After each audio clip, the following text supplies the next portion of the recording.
Good morning. It's Monday, March 30th, and that means two things. March is the month that teaches us you don't have to be presentable to be beautiful. It's also time for the lighting bulletin. Pound for pound, the best lighting news resource there is. Let's get into it, because Constellation Lighting has filed for Chapter 7 bankruptcy with asset liquidation coming soon. Light Justice Now awards are closing up for submissions. Portal will be closed on the 3rd. Awards presentation itself will be on August 13th. Environmental Lights has bought NovaFlex. No details on price there. AMS Osram has published their full 2025 report, with revenues down 3%. Acuity has declared a dividend, 20 cents per share. Q4 at Lucheco shows that revenues are up 12%. We have sales up 5.8% at Miller Knoll. Energy Focus reports 3.6 million in sales in 2025.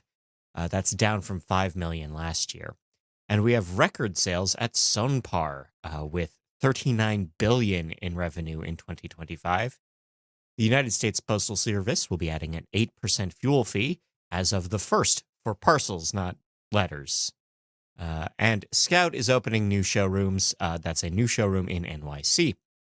In rep agency updates, Johnson Controls has expanded its rep deal in Canada with Canada Controls to cover Ontario. Ericsson will be repping Kudu in Canada. Parspec sales management team now has AI for reps. And we have a recap of 147 recent partnerships. All these links you can get if you sign up for the newsletter. In People News, Jason Ziprian is now CEO at FSG. Jonathan Carroll will now be directing R&D at Faven Lighting, and Nicole Snyder is now joining Rob Roy as their corporate controller.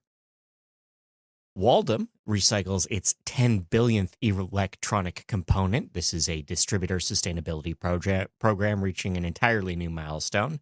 CSC LED is entering the residential market with new product lines for both single and multifamily residential. NEMA's Make It American program is hitting the road with product specs for electric vehicle supply equipment and changeable message signs. Amazon has bought a delivery robot company. River's legged robots will be working in warehouses and cities soon. Linus and LS Cable and Systems are partnering on a new rare earths plant that's in Vietnam. With the help of the GSA, the DOE will be moving offices. They'll now be working out of the LBJ building. Orion has settled their EV dispute. They'll be paying $3 million to settle all claims. Canal v. Cooper has ended in a 5% royalty.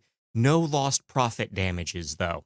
And RAB has filed for a stay of patent motions in their case versus Invictus. This is a new request for judicial review.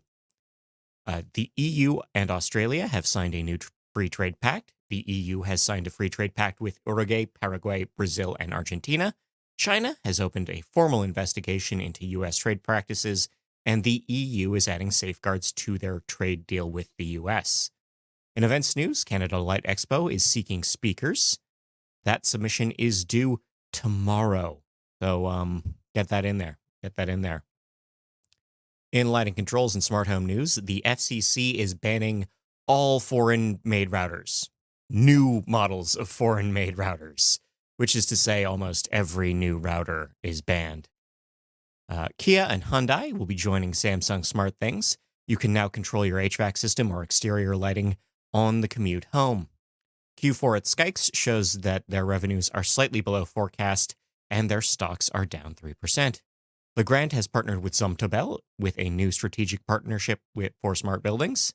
Alio is adding controls, specifically Bluetooth NLC products are coming. And MIT and Symbotic have partnered on smart warehouses, specifically connecting a robot fleet with edge AI automation. In research and development, we have a new study that shows that gallium nitride semiconductor material can support even more high-quality crystals than before due to quantum oscillation support.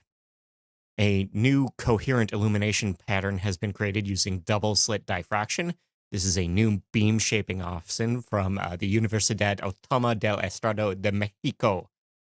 Future of batteries may be in the crud that's inside bourbon barrels. The University of Kentucky has managed to make a supercapacitor out of stillage, which is the formal name for the crud that's inside the bottom of bourbon barrels. LEDs are now the most common household bulb.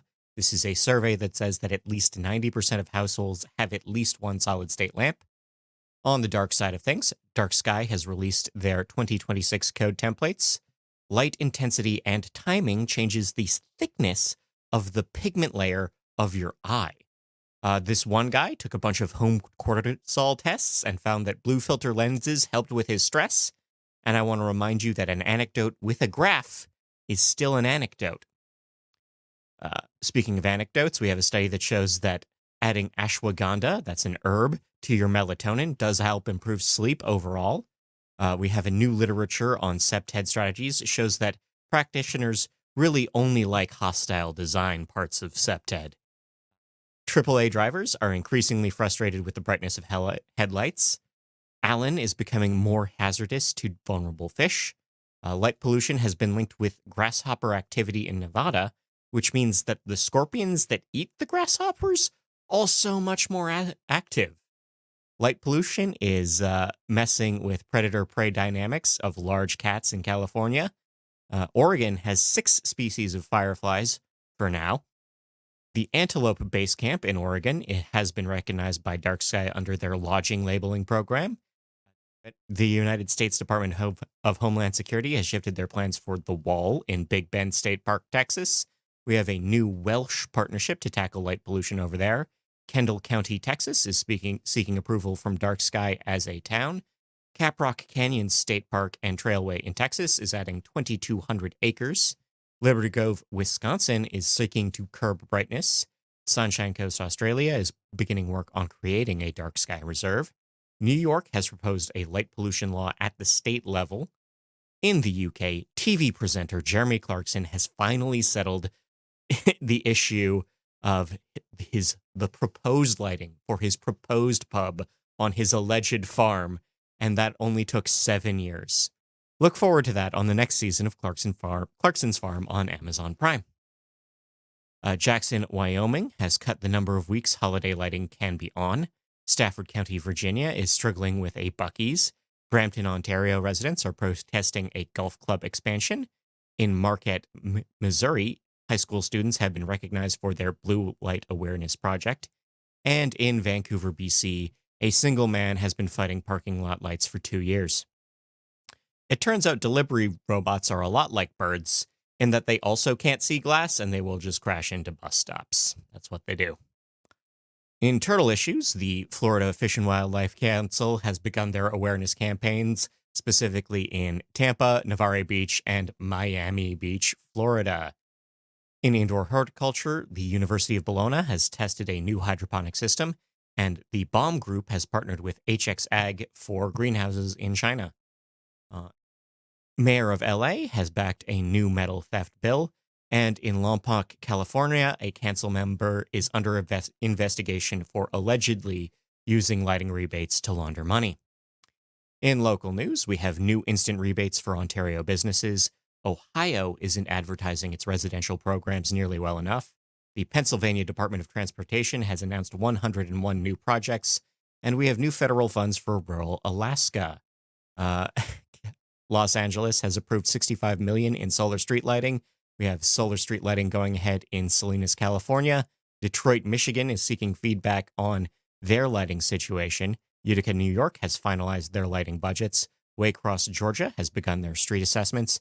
And New Jersey Transit has been ordered by the state governor to improve the quality of their stations overall.